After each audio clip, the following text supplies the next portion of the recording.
Lead us now, teach us. May your voice be heard. We ask you to be the true and only preacher, O God. Use your servant only as your instrument. At nawa, Panginoon, ang iyo pong kaluwalhatian, kabanalan, karunungan, maghari sa aming kapaligiran. Restore our strength, sharpen our minds, lead us unto greater godliness. In the name of Jesus, your Son, we pray with thanksgiving. Amen. Gaano karami po mga pamilya nagkakasira ang magkakapatid, magkakamag-anak, maging mag-asawa, mga in-laws, dahil sa kadaldalan, dahil sa katabilan, dahil sa pagpapakawala ng mga salita na mas minamabuti pa dapat na hindi pakawalan. How to have peace in the family? One of that, stop talking. Stop bad-mouthing.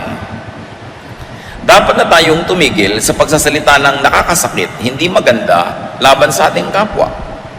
Sinasabi man natin ito ng harapan o sa likod niya, pareho hindi maganda ang bunga.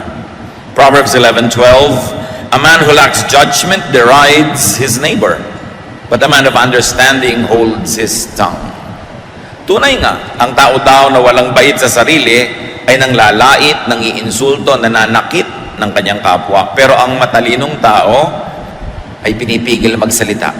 Kung ang sasabihin niya ay maglalayo lang ng loob ng kapwa at hindi naman maglalapit. We have to stop criticizing. Ang kagaling natin sa pamumuna, sa pamimintas. May mga tao na halos ang buong buhay nila, inubos nila sa pamimintas. Pamimintas ng itsura ng kapwa, ng pagluluto ng kapwa, ng ugali ng kapwa. At kung titingnan nyo ang bunga, laging pareho lang. Nagagalit yung pinipintasan, lumalayo ang loob, namimintas din, at walang katapusang bangayan. Kung ito ay ginagamit sa atin, sabi, huwag mong aawayin ang iyong kapitbahay, lalo naman ang iyong kasambahay, lalo ang iyong kapamilya, na ang relasyon mo ay hindi kayang palitan buong buhay, kasi meron lang kayong relasyon sa dugo. Sa mga magkakamag-anak, stop gossiping. Lalong-lalo yung mga hipag, mga bayaw, mga magbibilas, na mga sabit sa pamilya, pero sila itong number one na magchismis. Word gets around and comes back, and you will be found out. Wala tayong sinasabi na hindi kumakalat tapos babalikan tayo nun. Kung sa palagay nyo ang inyong kausap ay pwedeng pagtiwalaan, think again.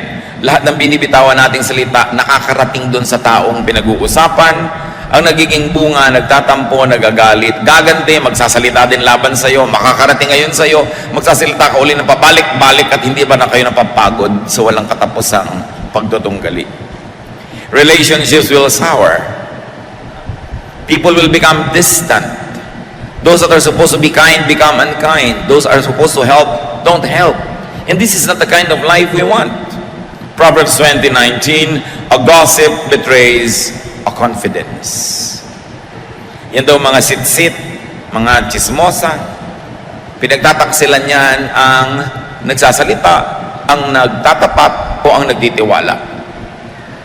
Kaya hindi marapat na patuloy na inuulit-ulit ang mga kwento. Kung makarinig ka man na isang bagay tungkol kay person A, sa'yo na lang, huwag nang dalhin kay person B or C, dahil makakarinig din yan kay A. Stop gossiping, especially about in-laws. Kumisan paboritong gawin niya ng mga magbibilas, pagchismisan ng mga hipag nila. Kung may magkakapatid, yung mga kanikanya mga asawa noon, pag nakikita-kita sa mga libing, sa lamay, kasalan, reunion, kunwari, nagkukwentuhan ng tahimik, pero ang pinagchichismisan nila, yung pamilya na sinamahan naman nila. Kung kayo napakasal sa isang pamilya, mahalin niyo yung pamilya na yon. At inyo kailangang ibunyag o pag-usapan yung mga kahinaan ng pamilya na yon na paboritong gawin talaga ng mga dalahirang hipag at mga magbibilas. You've got to love the family that you got involved in because you are a part of that family. And keep sensitive matter within the family. Kailangan meron tayong pagtatapat, meron tayong loyalty sa ating mga pamilya.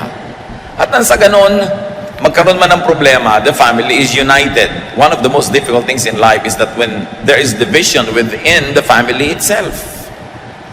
Ang mga pamilyang magkakasama, united, nalalampasan, natatawid ang kahit anong problema. Pero pag sila-sila na ang naging problema ng isa't isa, mas mahirap na yun solve. So you want to have peace? Stop hurting with words. Dapat na, lalo at meron na tayong record nito, na tumigil ng pananakit ng kalooban ng kapwa sa pamamagitan ng mga salita. Tama na. Lalo kung kayo above 40 or 50, talagang dapat natuto na tayo sa buhay. Tama na ang mga parinig, dahil nakakainis yan. Tama na ang mga pasaring, ang mga parunggit, at mga pahaging, mga padaplis, o kaya diretsong mga patama. Tama na ang pambabara. Merong mga member ng family natin ang hilig mambara. Pag may mali ka, babarahin ka. Pag may sinabi ka, babarahin ka. Tama na ang panghihiya. We must stop hurting people's feelings with what we say. Yes, there's freedom of speech. Yes, you may say what you want to say, but do you really want to alienate people from you? Do you really want to insult or hurt people so that you can say your truth? If it's true at all. And even if it's true, it doesn't entitle you to declare it anytime, any moment, anyhow. Because for everything there is season and a time for every matter under heaven. Sabi ng Desiderata, speak your truth quietly. Hindi kailangang ipagsigawan. If you're correcting somebody, if you're opposing somebody's idea, it doesn't to be in front of everybody, especially in an ancient setting where people are sensitive, where it is important to save face.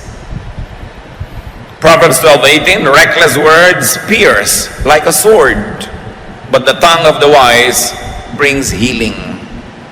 Pag daw hindi iningatan ng pagsasalita, pagpadalos-dalos, daig pa ng mga salita ang matatalim na mga espada na sumusuga, na pagdurugo ang ating kapwa. Pero ang tao daw matalino, pag binitawan ang salita para magpagaling. Hindi para manakit, hindi para lumala. Why hurt others with your mouth when you can heal wounds with the same mouth? What will you really get? What kind of satisfaction or pleasure or happiness will you get out of hurting people, embarrassing people, and becoming disrespectful? Stop talking too much. You want world peace? Just got to have what you say. Peace will be achieved. Proverbs 10:19, when words are many, sin is not absent. But he who holds his tongue is wise. Control the urge to talk negatively about others. Control the urge to talk negatively to others. In this kind of setting, unsaid words are treasures. Released bad words are garbage and pollutants. Ang mga pangit, masakit na salita na hindi natin binibitawan ay parang kayamanang itinatago mo. Pero ang mga pangit at masakit na salita na binitawan mo na ay parang basurang ikinalat mo na. At kahit anong sorry, kahit anong gawin mo later on, nakakalat na, hindi mo na mababawi.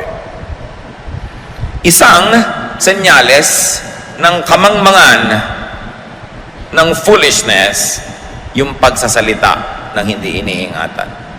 Yung ipinagyayabang mong ako, pag inisip ko, sinasabi ko. Yung pagka naisip ko, talagang ibubulalas ko. Bakit? Ganun ang iniisip ko sa kanya, sasabihin ko, I'm sure marami kang kaaway. I'm sure ko konti magmamahal sa'yo. Hindi ipinagmamalaki yun. Dapat pigilin yung ganong kate ng dila. And next, to stop talking too much is to stop nagging. May mga tao nakakasakal kasama, nag ng nag, takatak ng takatak ang bibig, walang tigil. Do you know that nagging is trespassing? Because the sound of your voice enters the private ears of people around you. Paglampas yan sa iyong mga boundaries. And stop nagging, especially if you are being ignored, unheeded, exactly because you nag. Alam niyo po ba na maraming bungangera talagang hindi pinapakinggan kaya lalong nagbubunga nga. Ang hindi nila naaalala, kaya nga sila hindi pinapakinggan dahil naiinis sa pagbubunga nga nila. Na yung hindi pagsunod sa kanila at hindi pagbibigay sa kanila isang uri ng rebellion o paglaban. Kung pagbubunga nga ang ginagawa natin, siguro meron tayong gustong ma-achieve. Meron tayong gustong magawa, makamit. Pero pagka hindi nagwo-work, if your nagging does not bring the product that you want, then you've got to change your approach. Kung yung asawa nyo hindi nagbabago ka nanag, dapat baguhin nyo ang inyong style. Kung hindi nagbabago ang inyong anak, ang inyong sino man sa kananag, change your style. Now, people who are being nagged, why don't you help this person to stop nagging by giving her or him what he wants? Many people nag because they don't get what they want. Maybe sometimes they are right. And it is also to your credit if you make them stop talking by listening to them if they are right. Pero dapat tumigil tayo ng sobrang pagmamalabis ng bunganga. Kung talagang meron tayong gustong sabihin sa ating kapwa, isang tahimik, payapa, matalinong usapan, walang emosyon, walang sigawan, walang paronggit, sabihin nyo ang inyong niloloob. At nang masabi din naman ng tao ang kanyang iniisip. At tapos ang tama na, huwag nyo na ulit-ulitin na inag. Makakainisan lang kayo. Maraming mga tao, tumanda na lang, hindi pa natututo. Lahat ng naiisip, sinasabi, pero tingnan nyo, may talab ba? Nakukuha ko ba talaga yung gusto ko? Kabubunga nga. At kung nakuha nyo man, baka napilitan lang yung nagbigay, pinagbigyan lang kayo, huwag niyong asahang laging mangyayari uli yun dahil nagbunga nga kayo. Iba yung ibinibigay ng kusa at iba naman yung pinipiga mo dahil ang kulit mo.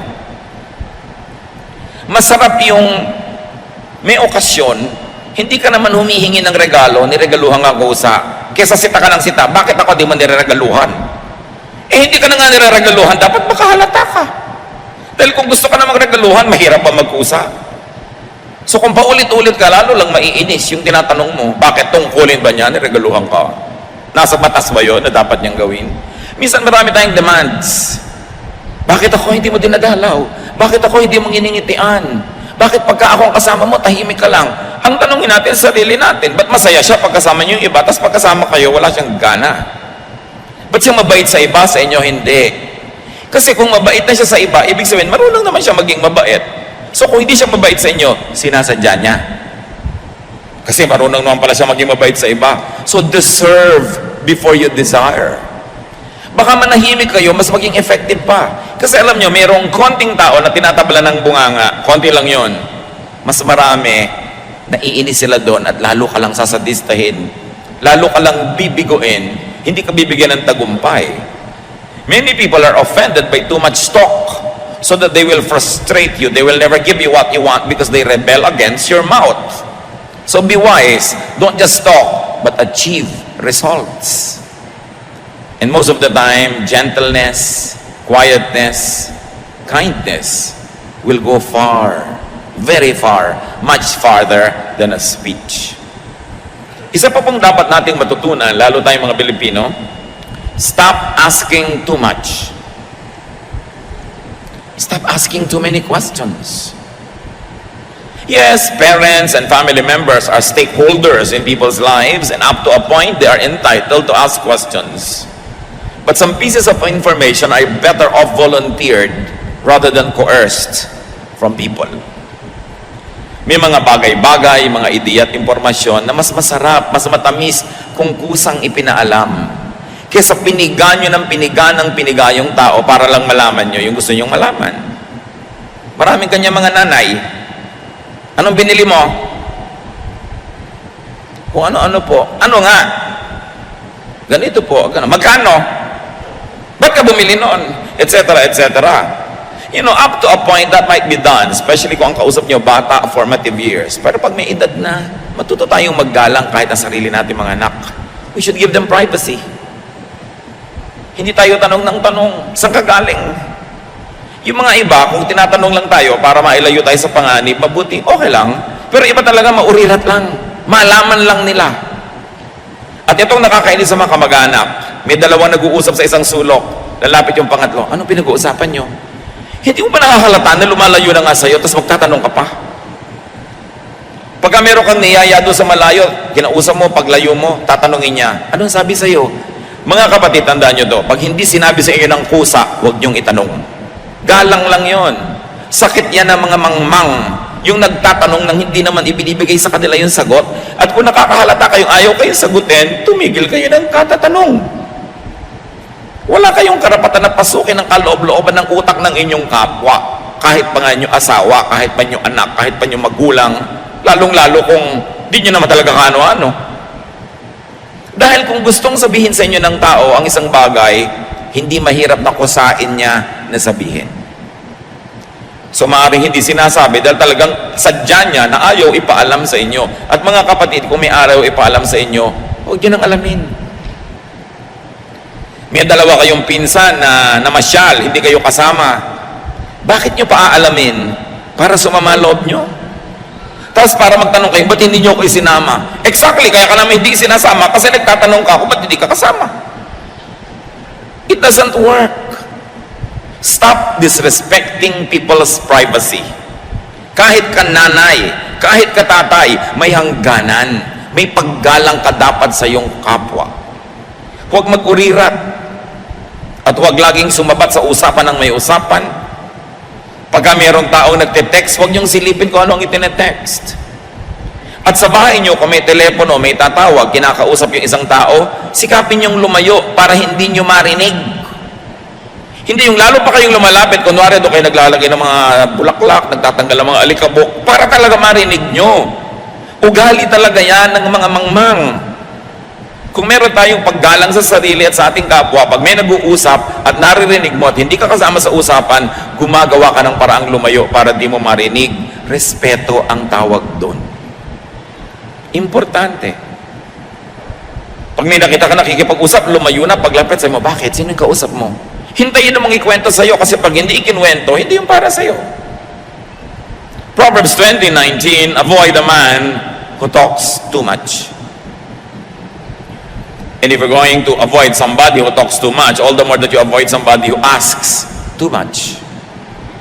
Maraming mga tanong na hindi dapat itinatanong. May ipinapagawang bahay yung isang tao, mapapadaan kayo, tatanong agad, magkano na nagagastos mo? Anong pakialam mo? Magtanong ka lang kung magdo-donate ka. Pag sinabing kapos na nga kami, nalaman mo, may padanagutan ka na tuloy ngayon. O teka, ito yung savings ko, bibigay ko sa'yo. Doon ka pala magtanong. Pero kung hindi ka magbibigay, huwag ka magtanong. Ang dami-dami natin itinatanong sa kapwa, magkano ang sweldo ng asawa mo sa Saudi? Anong pakialam mo doon? Ang dami nating mga kamangmangan na dapat tayong magising, mga nakakainis na ugali ng ating lahi. Sobrang manghimasok sa buhay ng may buhay. Para may sarili na yung mga tao, private transaction nila yon, hayaan natin sila. Di ba kayo masasarapan nung nananahimik kayo, biglang may lalapit? Alam mo, kanina nakausap ko si ganon, ganito na pag-usapan namin. Pino-volunteer. Ibig sabihin, gusto nila talaga kayong isali. Gusto talaga kayong pagtapatan, o kaya ay hingi ng inyong opinyon. Kasi alam nyo mga kapatid, pag ang ugali natin masyadong maurirat, matanong, laging masalita, ang tendency lang ng kapwa, paglihiman tayo. Layuan, iwasan. Gusto nyo ba yun? You want peace in the family? Stop talking back. Especially when you're in a foul mood. We all have moods. And peace in the family is promoted and kept when you allow people to have their moods and you don't have the same mood at the same time. When somebody is angry, try not to be angry or angrier. Let the person be angry for now. Bukas ka na. Pila-pila, kanya-kanyang panahon. Hindi mabuti yung nagsasagutan. When people in the family, when people in a certain circle of friends are in a bad mood, it's better to be quiet. Pag galit tayo, pag masama ang ating loob, ang gusto natin ibulalas. Hindi mabuting approach. Nasaktan ang loob mo, may gusto kang sabihin, meron kang panukala, sabihin mo pag hindi ka galit. Pakiramdaman mo rin yung kapwa mo kung maganda yung mood niya bago ka magsalita. Para ang kauwian ng usapan ninyo ay magandang solusyon, magandang bunga, hindi pagkakagalit. At pag may nagsalita na isang napakapangit na salita, ang tendency natin na mas daigin yon. Magkano ka? Sabi mo naman, doble mo. Pero wala tayong na-achieve. Ang maganda doon ay magkano ka? Oh, napakamura. Hindi mo dapat pag-aksayahan ng panahon. Tapos ang usapan. Proverbs 15:1, a kind answer soothes angry feelings, but harsh words stir them up. You know, anger is like fire, but unkind words coming from another person is like wind that fans the fire and makes it force. So avoid talking back, avoid answering back if your words would not be kind, if your words would not be conciliatory or diplomatic, if your words would embarrass others or hurt feelings or alienate people, better not talk. That is to your credit, that you could control your tongue for the sake of world peace. And in that case, just for the sake of family peace. So stop out-talking each other.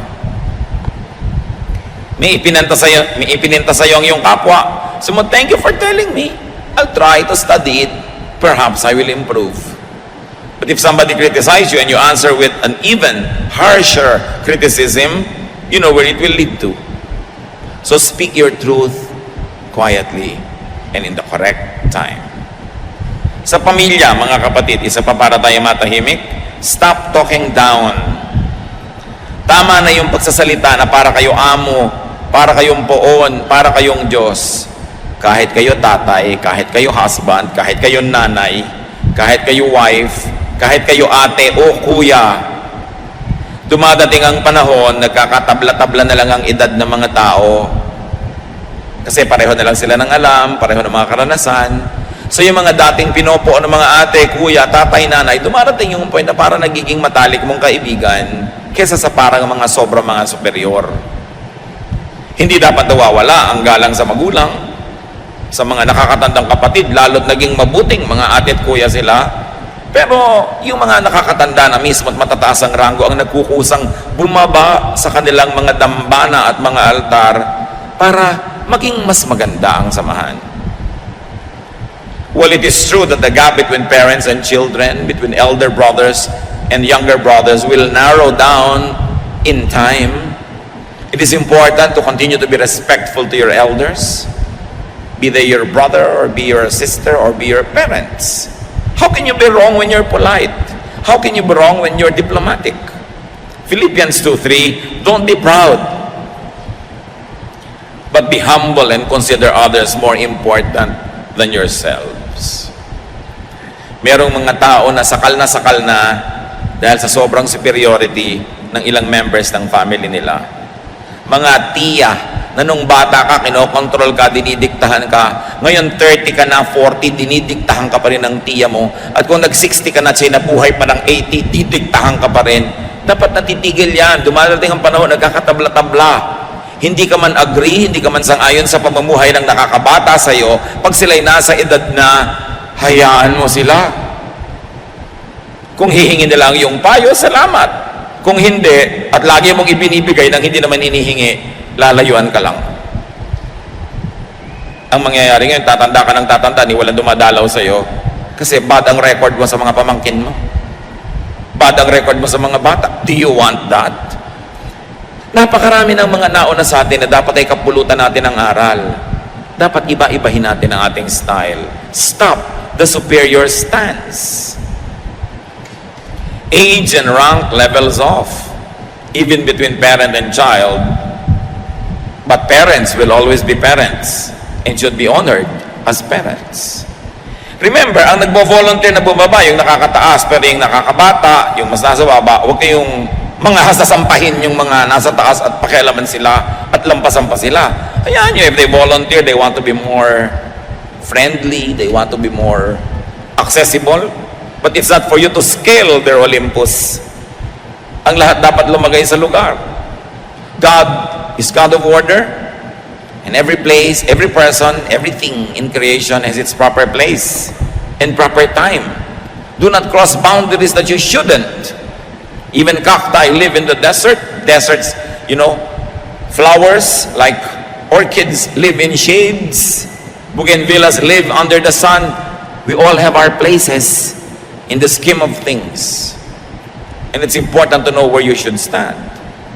Those who take a superior stand must at least be caring and supportive.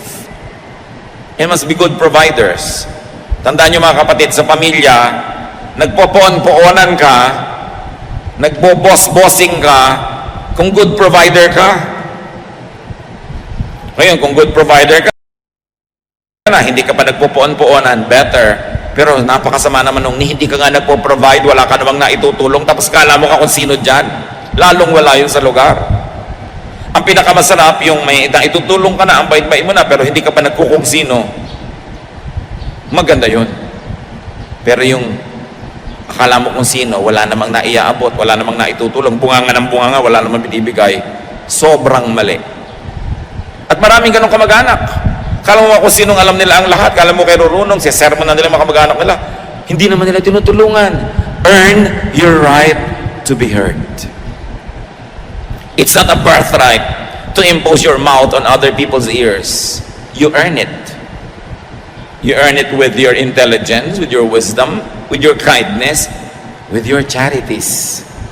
But so much better if you have already earned it, but you don't use the privilege and you remain humble and nice.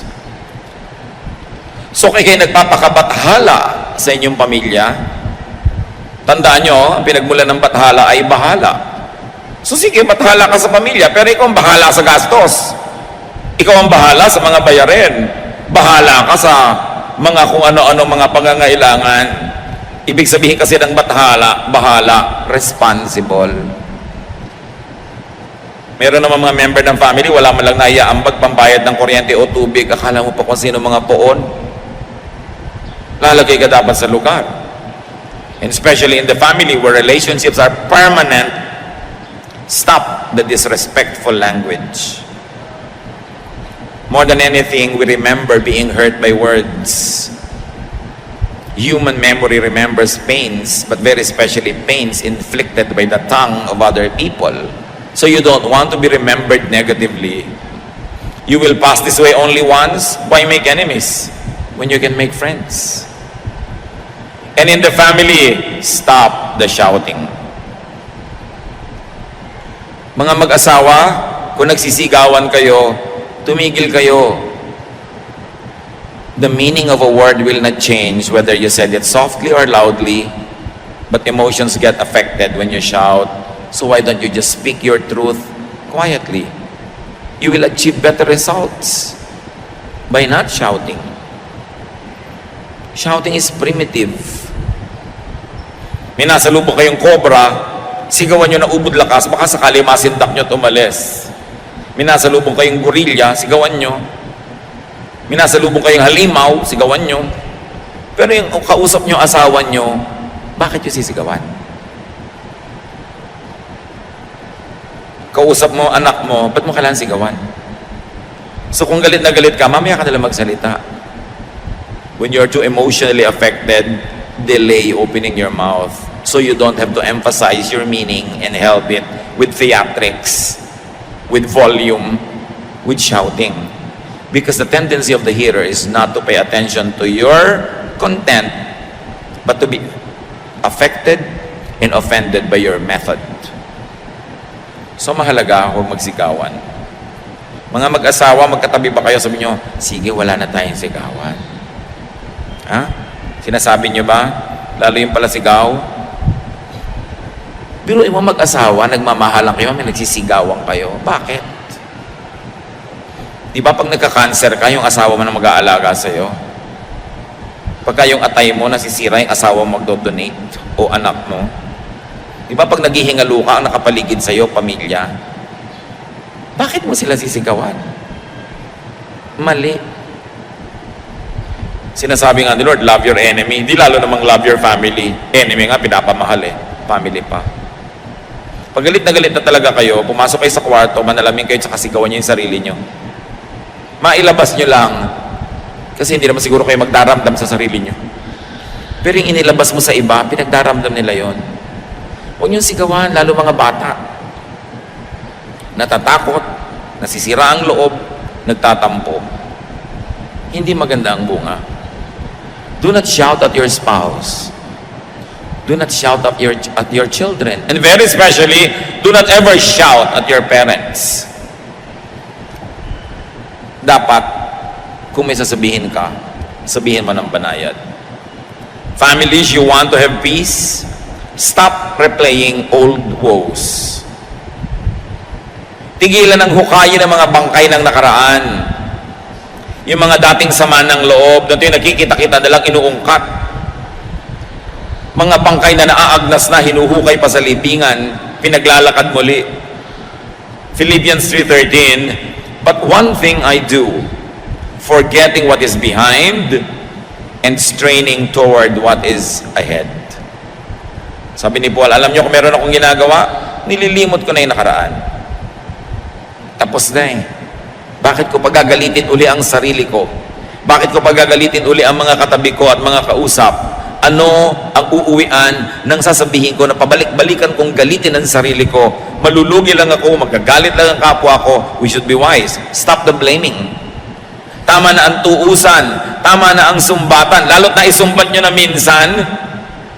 Pag naisumbat nyo na, bayad na. Pag isinumbat nyo uli, kayo na yung may utang. Tama na yan.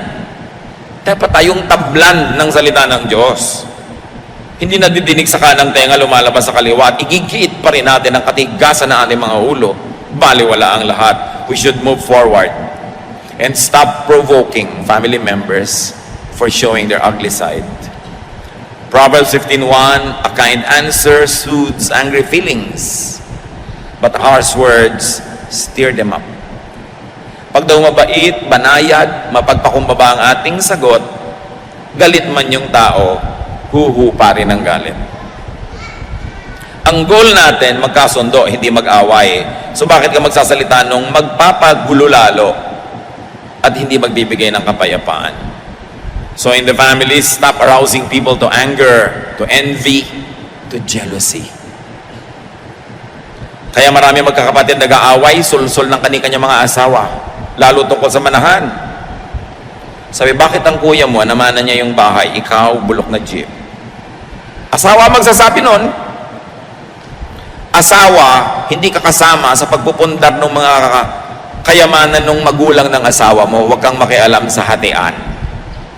Nagkakagulo ang magkakapatid dahil sa sulsul, ungot-ungot at iyak-iyak ng mga asawa. Yung dating masasayang magkakapatid na paghihiwa-hiwalay tuloy. Kung hindi mo pundar, huwag kang maghangad. Pero siyempre, sasabihin ni asawa, ang mga anak mo, lugi. Siyempre, props yung mga anak niya. Pero siya ang interesado doon.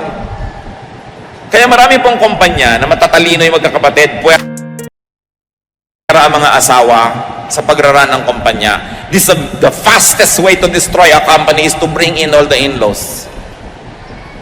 Kasi alam niyo ang magkakapatid, ano man ang mga kasalanan niya sa isa't isa, dahil magkakapatid, magkakapatawaran din niya. Magpapasensyahan din. Pero pag may sumaling mga sabit, yan ang nagtatanim, yan ang nagpapalikan ng gulo. Kung magtatayo ng kayo ng kumpanya, magkakapatid, off limits ang mga asawa para tahimik kayo. Pero sabi na, and envying each other. So stop talking in a harmful way. Ngayon sana mga kapatid, kung naririnig natin ito, huwag natin titigasan ang ating puso. Huwag natin gagalitin ang ating mga sarili. Ibaba ang ating loob. Tanggapin ang pagtutuwid ng mga salita ng Diyos. After all, these are all from the verses of the Bible. Huwag tanggihan.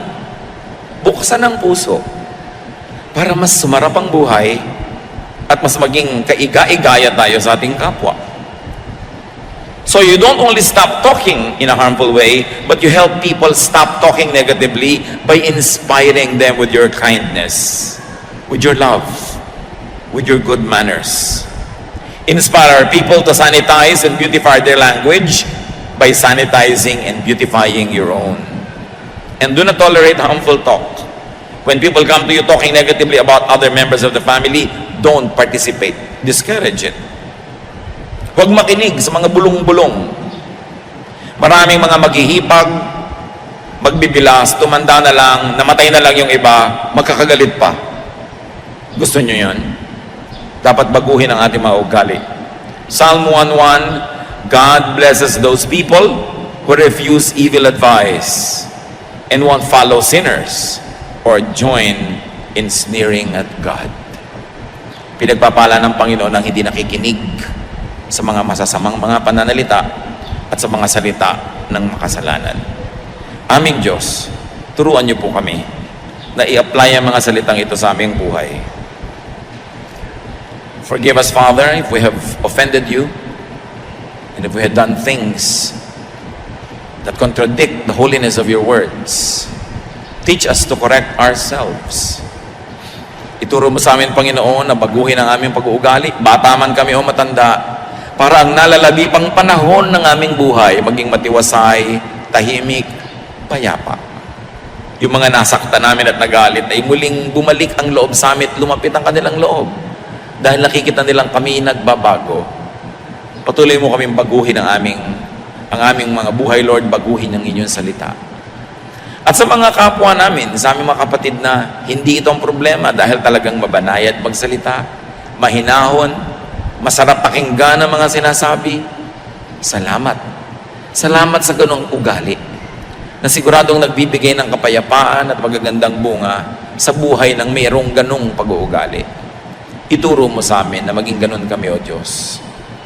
Teach us to continue to change from glory to glory, so we can be more and more like your Son, Jesus. Pagbulay-bulayan natin ang mga salitang ito. In some moments of silence, reflect upon that which we have heard and ask God to give you wisdom to apply this in daily life.